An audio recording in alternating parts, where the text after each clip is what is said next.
అందరికీ నమస్కారం. జంగం వారిద్దరు సోదరి మండలికి, అలాగే తెలుగుదేశం నాయకులకి, కార్యకర్తలకి, బీజేపీ నాయకులకి, జన సైనికులకి అందరికీ నా నమస్కారాలు తెలుపుకుంటున్నాను. మీ అందరికీ తెలుసు, ఉమ్మడి ఎన్డీఏ ఎమ్మెల్యే అభ్యర్థిగా కోవూరు నియోజకవర్గం నుంచి చంద్రబాబు నాయుడు గారి ఆశీస్సులతో మీ ఆడపడుచుగా మీ ముందుకొచ్చాను. అదేవిధంగా ఎంపీగా వేమిరెడ్డి ప్రభాకర్ రెడ్డి గారు నెల్లూరు నుంచి పోటీ చేస్తున్నారు. కాబట్టి మీ అందరూ మీ ఓట్ను ఆలోచించి, మీ పవిత్రమైన ఓట్ను 2 ఓట్లు సైకిల్ గుర్తు మీద వేసి మమ్మల్ని ఇద్దరిని గెలిపించగలరని మిమ్మల్ని అందరినీ ప్రార్థిస్తున్నాను.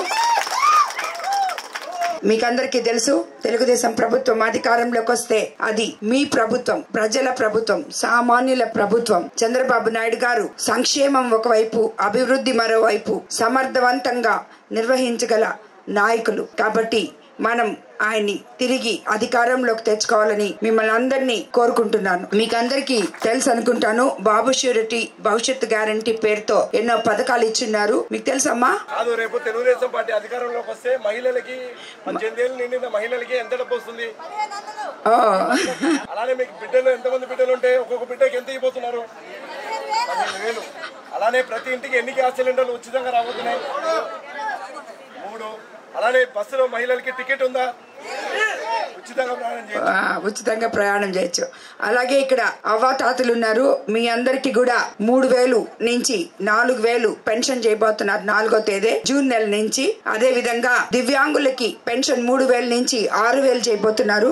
ఆ పెన్షన్లు మీరు మనకి ఇంటి దగ్గరకు వస్తాయో లేదో అనుకుంటున్నారేమో, తప్పకుండా వస్తాయి. ఎందుకంటే చంద్రబాబు నాయుడు గారు ఏ మంచి పని అయినా, ఏ ప్రభుత్వం చేసినా దాన్ని మధ్యలో ఆపివేసే వ్యక్తి కాదు. ప్రజలకి ఏది మంచి జరిగితే అది కొనసాగించే తత్వం ఉన్న ఆయన వాలంటీర్ల వ్యవస్థ కొనసాగించబోతున్నారు. అది కూడా వాళ్ళకి మరో 5,000 వేతనం పెంచి మీ అందరికీ ఇంకా మెరుగైన సేవలు వాలంటీర్ల ద్వారా అందివ్వబోతున్నారు. కాబట్టి మీకు పెన్షన్లు ఇంటికే తీసుకొని వచ్చేస్తారు. అది కూడా మీరు అపోహలు కూడా పెట్టుకోవద్దు. అదే విధంగా ఇక్కడ ఎంతమంది యువకులు ఉన్నారు, మీకందరికి నిరుద్యోగ వృత్తి కింద నెలకి 3,000 ఇవ్వబోతున్నారు. 20 లక్షల జాబ్స్ ఇవ్వబోతున్నారు. చంద్రబాబు నాయుడు గారు అధికారంలోకి వచ్చి ముఖ్యమంత్రి అయిన తర్వాత తన మొదటి సంతకం మెగా డిఎస్సి మీద పెట్టబోతున్నారు.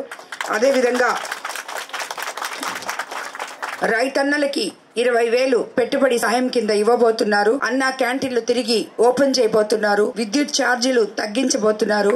ఇసుక ఫ్రీగా ఇవ్వబోతున్నారు. అదే విధంగా ఇంకా ఎన్నో సంక్షేమ పథకాలు ఉన్నాయి. ఇంకొక సైడు అభివృద్ధి ఉంది. ఇప్పుడు మీకు ఇల్లు లేని నిరుపేదలకి 1 సెంటు భూమి మాత్రమే ఇస్తున్నారు ఈ ప్రభుత్వంలో. రాబోయే రోజుల్లో తెలుగుదేశం ప్రభుత్వం అధికారంలోకి వస్తే 3 సెంట్లు భూమి ఇవ్వబోతున్నారు. మంచి మెటీరియల్ తో నాణ్యమైన ఇల్లు కట్టిపోతున్నారు. అదే విధంగా పైప్ లైన్ ద్వారా ప్రతి ఇంటికి స్వచ్ఛమైన తాగునీరు అందివ్వబోతున్నారు. ఇలా ఇంకా ఎన్నెన్నో పథకాలు, అదే విధంగా సంక్షేమ పథకాలు, అభివృద్ధి 2 మీకు గ్రామాల్లో ఎటువంటి మౌలిక సదుపాయాలు అవసరమో అన్ని కూడా చేయబోతున్నారు. ఎస్సీ ఎస్టీ బీసీలకు 50 ఏళ్లకే పెన్షన్లు కూడా ఇవ్వబోతున్నారు. కాబట్టి మీరందరి దృష్టిలో పెట్టుకుని తప్పకుండా చంద్రబాబు నాయుడు గారు తిరిగి మనం ముఖ్యమంత్రి చేసుకోవాలని చెప్పి మీకు అందరికీ విన్నవించుకుంటున్నాను. తప్పకుండా తెలుగుదేశం ప్రభుత్వం అధికారంలోకి వచ్చినాక ఇళ్ల స్థలాలు ఇప్పించి ఇళ్ల నిర్మాణాలు చేపట్టేలా కృషి చేస్తామని మాటిస్తున్నాము.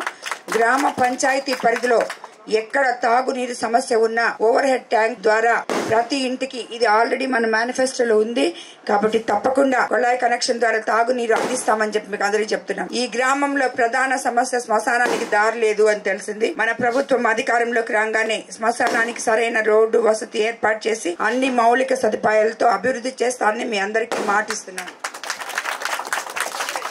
అలాగే ఈ గ్రామంలో మరో ప్రధాన సమస్య డ్రైనేజ్. సరైన డ్రైనేజ్ వసతి లేక మురుకు నీరు రోడ్ల మీదకి వచ్చి ప్రజలు అనారోగ్య సమస్యలు ఎదుర్కొంటున్నారు. మనం అధికారంలోకి వచ్చినాక తప్పకుండా డ్రైనేజ్ సిస్టమ్ చేయించుకుంటామని మీకందరికీ మాటిస్తున్నాను. ఈ గ్రామంలో ఇంకా ఏమేమి పెండింగ్ సమస్యలు ఉన్నాయో అవన్నీ కూడా తప్పకుండా చేస్తానని మీకు మాటిస్తున్నాను. అలాగే శ్రీ పోతరాజు వెంకట సుబ్బయ్య గారిని, వెంకటరమణయ్య గారిని మరియు టీడీపీ కార్యకర్తలను వైసీపీ నాయకులు ఎన్నో ఇబ్బందులు పెట్టారంట. వైసీపీ దాడులకు తట్టుకొని పార్టీ కోసం పనిచేసిన ఈ టీడీపీ కార్యకర్తలకు, నాయకులకు వారి సమస్యలు తప్పకుండా పరిష్కారం చేస్తాను.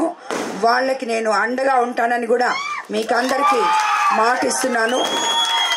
కాబట్టి ఇవన్నీ ఈ కేసులు మాట్లాడితే కేసులు పెట్టే ఈ ప్రభుత్వం పోవాలంటే తిరిగి మనం చంద్రబాబు నాయుడు గారిని అధికారంలోకి తెచ్చుకోవాలి. అందరూ గుర్తుపెట్టుకుని 2 ఓట్లు సైకిల్ గుర్తు మీద వేయాలని మిమ్మల్ని అందరినీ మరోసారి కోరుకుంటున్నాను.